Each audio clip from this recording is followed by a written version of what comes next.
It's Matt Chapman, and I'm with Kirstie Ellard, who is the global head of JLL Business Services for JLL. Hi, Kirstie. Hey, Matt, how are you?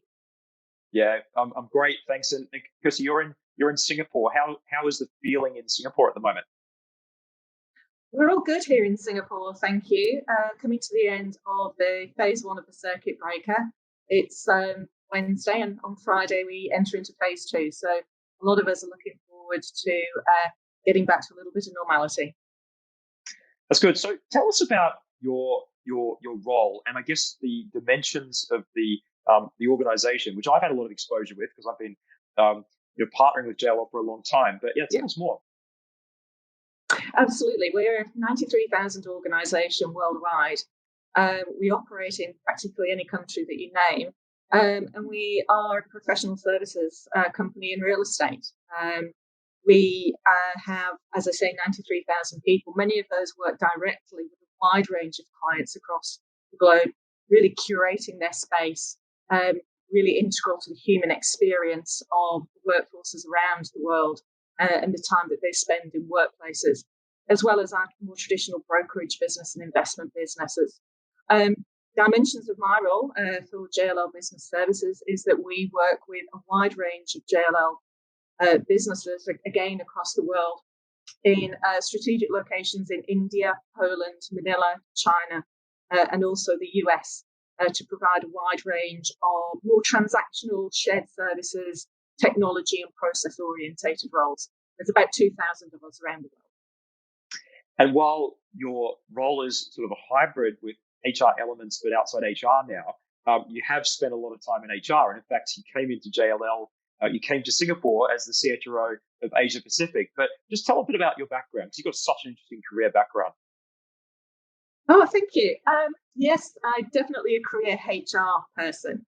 I'm originally from the UK. I spent most of my career in financial services, predominantly investment banking, and I had a long tenure with Credit Suisse, which is a huge opportunity to live and work in Hong Kong, Singapore, Zurich, New York, and eventually back to London.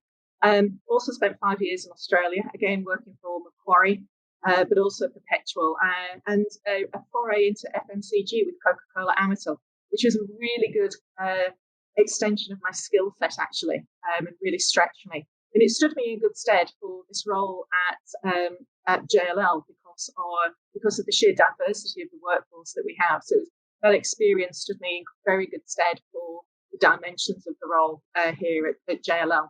And it was a real springboard out of HR into this non-HR role, which is a great opportunity to sort of again add more colour and more depth to what I've been doing. So tell us what it's been like performing this role, running this function, and being in a company like JLL through this unprecedented time in I guess, our lives.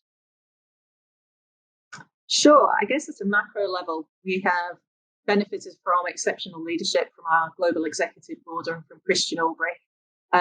He and all of the board have been very, very visible throughout this time.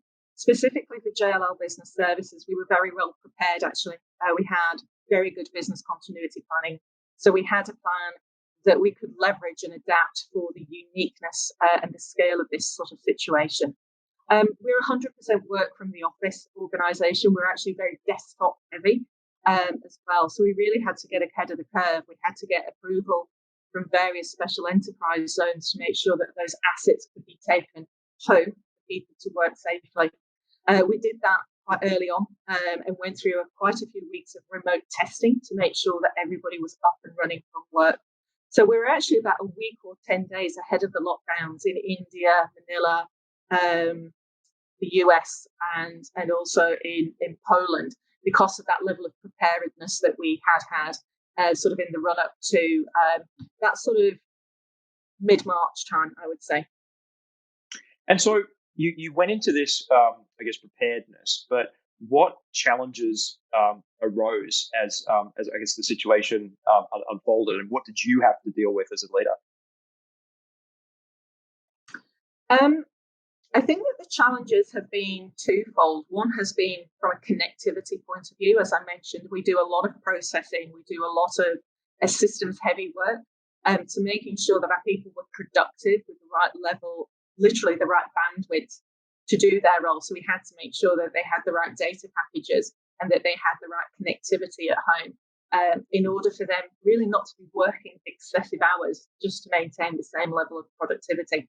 So that involved a very close partnership with our technology teams to make sure that we were able to do that. I wouldn't say we've been able to mitigate it 100%, but we've done a lot and we've been quite innovative in terms of getting these packages to our people and making sure that they're productive.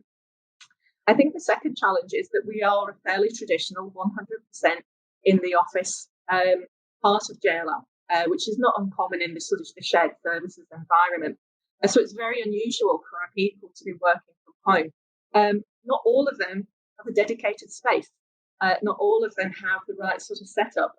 They've shown remarkable resiliency and ingenuity in terms of how they've addressed that. We've had the most wonderful photos of cat yoga and all sorts of things as people have adapted to this. So I think that combination of being high tech, but then we've had to be very high touch in terms of human connection and making sure that our ways of working, which are, based on some agile methodology, lots of daily huddles, lots of rapid interventions for troubleshooting, lots of sort of close connectivity in the office, we've replicated that virtually. And through great technologies like the new Teams platform that we've rolled out at JLR, WebEx, even WeChat and WhatsApp, we've been able to sort of adapt those routines to keep that productivity going, which I think has been hugely, hugely important. We've listened to our people, so we've continued to do very informal, but also some very formal check-ins with people. We last did our people survey in March. We did another one just in May and got lots of feedback. I was able to get the report in about 24 hours to really see what was impacting our people, what was worrying them, which means that we've been able to very quickly respond. So I'd say it's a combination of lessons learned, the importance of technology, the experience that people have, and making sure that you still have that very high human touch, albeit virtually. We've created a small hashtag, which is sort of distant but not disconnected. And that's really been something that we've held on to over the last few months. Yeah, that's really interesting. And what about you, if you step outside your area of focus, but back into the broader organization, how has the broader organization threaded these, I guess, same elements through work for effectiveness? Just amazing. I think that the content that's been created and curated from many, many teams and the way that we've been able to adapt, whether it's remote desktop support, has really, I have to admit, I was the first one to walk up to the bar and get something fixed, the tech bar in the office.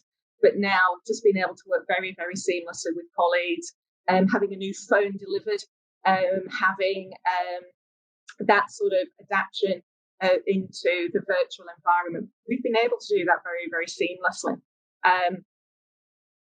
Some great content as well, particularly from our HR team, be it the pillars of well-being, sort of physical well-being, emotional well-being, mental well-being, and your financial well-being. A huge sign-up and partnership with LinkedIn, LinkedIn Learning, which has been deployed across the organisation. Everything from that through, as I mentioned, the online yoga sessions. We've done origami with people. We've had the quizzes with people.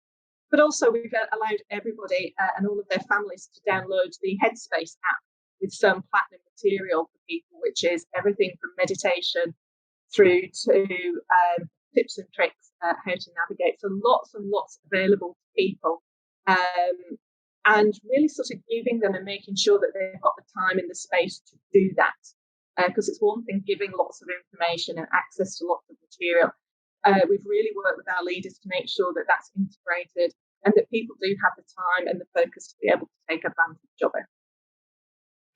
So we've just been through such an intense period, and I mean the innovation and creativity that you've just gone through is astounding. How do we now pace ourselves due to the intensity our teams, our workforces have gone through, and how does this project into the future? Because I feel like we need to catch our breath, but at the same time, people have been regenerating by sometimes the joy of things working well and this new effectiveness.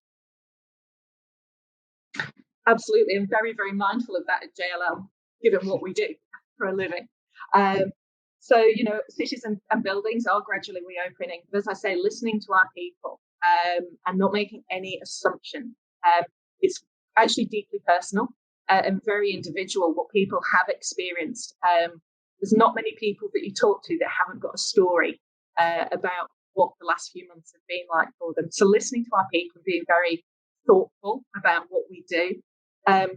We are definitely actively planning for a re-entry into our workplaces, doing lots of work up front with people to make sure that they understand and are comfortable, lots of information, and really sort of making sure that we respect the fact that they have been through a lot and that the situation will continue to be very, very fluid. We will continue to put health and safety at the very centre of what we do.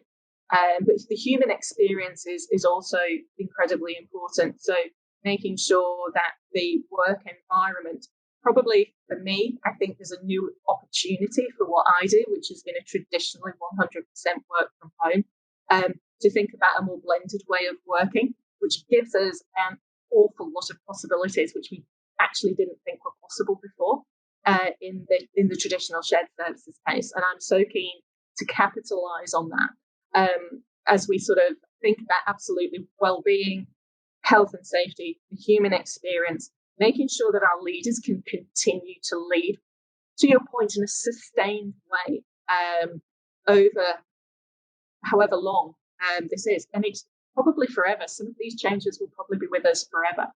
And I do see that the options for working remotely, working from home, but having that human experience and that human collaboration in a workspace will just be more balanced and more evolved than perhaps it's been in the past, certainly in my space in JLL, which, as I say, historically has been very office-based.